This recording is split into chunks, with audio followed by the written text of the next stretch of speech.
welcome back to my channel. If you guys don't know me, my name is Michelle. The last time that I uploaded a video, it was in 2017, and this is just to update you guys on how life has been. So I'm gonna start with how I met Gonzo until today.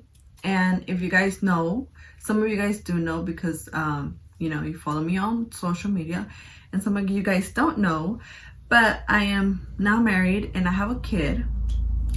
The last time that I did a video, I was single, so that's that. So the day I met Gonzo was July 1st, 2018, and the reason why I say that is because Gonzo and I actually met on Twitter. He was out with his friends. He somehow got too lit and they left him stranded. I was the one person that he called to go pick him up. So guess what? Here I go, driving there. I'm like, am I gonna put a freaking stranger in my car? It's crazy how all this happened. Gonzo and I actually never knew each other. We were just like strangers. We only knew each other through social media. We sat in my car for like, I'd say 5 hours, and we just talked, and right then and there I was like, we're clicking, you know, we were like vibing right away. We actually didn't have a talking stage. We just like kind of set it off to like dating. So Gonzo was crying. Let me put his beanie on. So he's hungry, he's gonna eat. So while he eats, we're gonna talk and talk and talk and talk and talk. Dile, so mommy and daddy met over Twitter, and then they dated, and then they met me.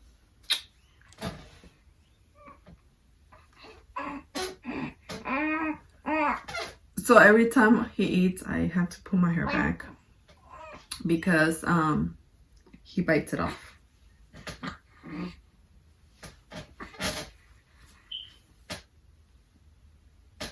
You do bite it off. ¿Qué pasó? Here.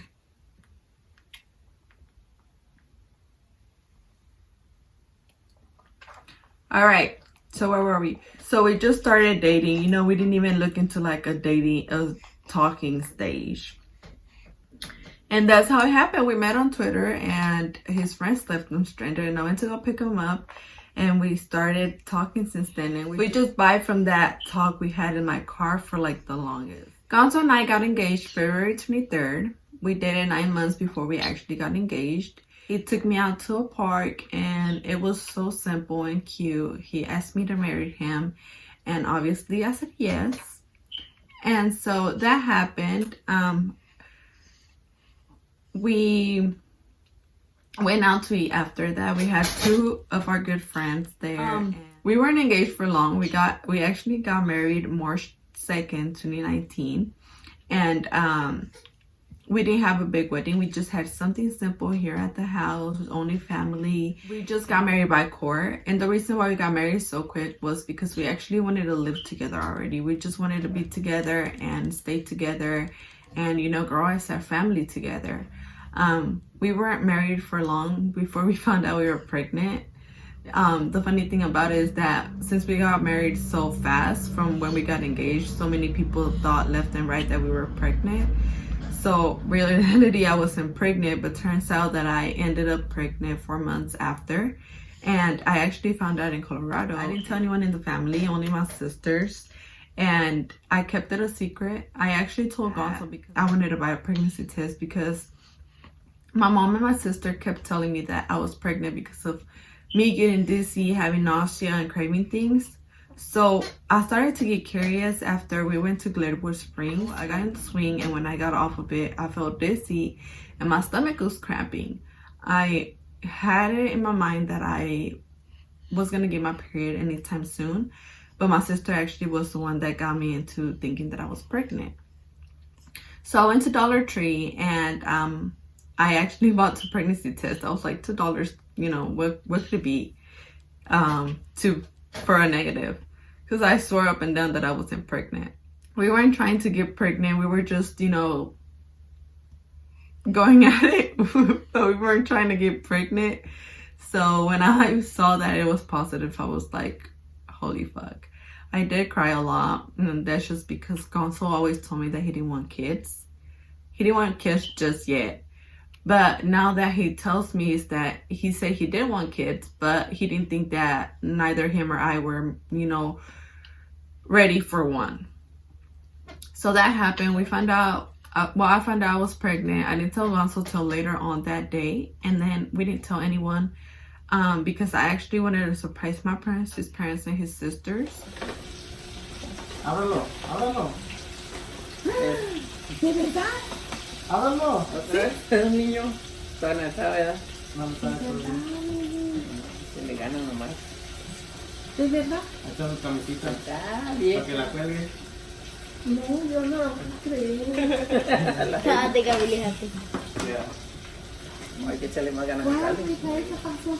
Hasta el sábado. Nazi. ¿El sábado pasó eso? Pues ya no de brincona. Ahora sí, Para que echarle ganas, ahora sí. No, Echarle ganas y... no, pero de todos modos aquí afuera. Sí. Conchi, felicidades, mi papá. Pero cuando fue, el sábado. Nos enteramos el sábado. ¿Y por qué? ¿Qué te dije?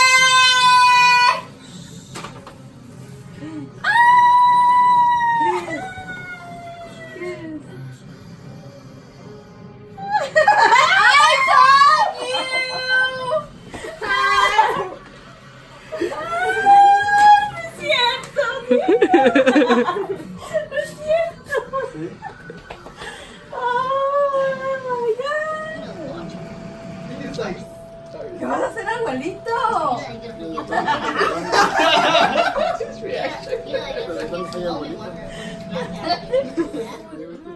That's a prank. No, it's not. This is a prank.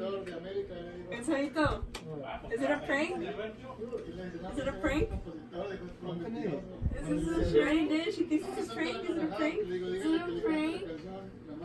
Why would it be a prank? I wouldn't be doing that if it was a prank. In October, we found out what we were having. My sister threw me a gender reveal party. My sister and my mom, they both threw me a gender reveal party, and it was everything. Little did we both know that we were gonna have a preemie baby, and within 2 months, we were gonna already have him here. So, on January 27th, I had a regular OB appointment to go check up on how my pregnancy was doing. I went in there and my blood pressure was high. It was 166 over 107. And they asked me if I was having any headaches, and I told them that I was, but I wasn't really looking into it, The last month before I actually gave birth, I was going through a really rough time because I was really, really swollen. I was so swollen that it was hurting. I didn't look much into it. I just let it go. And that day of the appointment, I actually got worried because on Saturday I threw Gonzo a birthday party, and I was so tired. My legs were hurting, my head was hurting, I just wasn't feeling it, and I was just really, really, really exhausted and overwhelmed. And Gonzo did ask me Sunday night, if I wanted to go to the hospital. His birthday party was Saturday, and Sunday night he asked me if I wanted to go to the hospital, and I told him no, I'm fine. Tomorrow is my appointment, and I'll just let the doctor know that I don't feel good, that I'm really swollen, and that I have a headache, that I had preeclampsia, severe preeclampsia. I had a lot of protein in my urine. My blood pressure was high, and I was really, really, really swollen.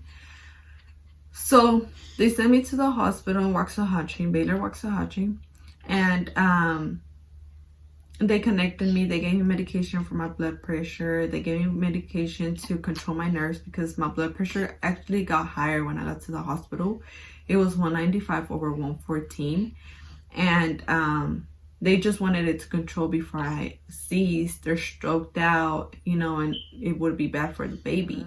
And they monitored me. They wanted to wait until I turned 34 weeks, and I was 32, and 32 and 5 the day that I went to my doctor's office. And they wanted to wait until I turned 34. So they had me on medication Monday all the way to Tuesday. On Tuesday, I told him that I wasn't feeling my baby. My baby was really active when he was in my stomach. I told him that I wasn't feeling him and that it wasn't normal for me not to feel him because he was always kicking me. She said we have to do an emergency C-section. He was born January 29th at 33 weeks. He weighed 3 pounds 6 ounces. Today he is 6 pounds 4 ounces. His height was 16 and he is now 20 inches. He was in the NICU for 26 days. Nothing was wrong with him. He came out breathing room air, you know, he wasn't on oxygen. The only thing that he did have to do was gain weight and, you know, get a little bit bigger. That's the only problem he had. He did have to be on phototherapy for his jaundice. NICU was really one of the hardest times of my life just because I didn't want to leave him. The days were long. I always went from morning all the way to nighttime. I always made sure that he was good. When we moved to the South Hall, which is the hall where they concentrate on discharging them, it was like a big relief because I knew that he would be coming home soon. He was doing his incubator. We had to work on getting him out of the incubator to be in an open crib, and that actually happened like 2 days after being there. After that, you know, it was just him trying to maintain his temperature, which he did really good on that. And then after that was having him be able to eat on his own. So thankfully he was only on the South Hall for 2 weeks and he was able to be discharged. And you know, it's just really hard. Having a baby in the NICU is beyond hard for me. They did tell me that I was, you know, in danger of having another preemie baby. So let's just hope I don't. I struggled really bad with depression after having him. And that was just because I wanted him to come home with me. It was really hard to be separated from him. NICU life is very hard, definitely. Whether your baby is okay, it's hard. It's already hard on you. Now imagine if your baby has to go through something, it's gonna be even worse. So I'm just very thankful that he was okay. Nothing was wrong with him. That's my story, and I hope you guys enjoyed it. I will be uploading more videos now that my life is so much more interesting. I have Gonzo and I have my baby. Gonzo is a very amazing person. He's so fun and so positive. So I know that we will grow from this, and you guys will see Gonzo growing as time goes. And we will see you guys on the next video. Bye. He's eating. Bye.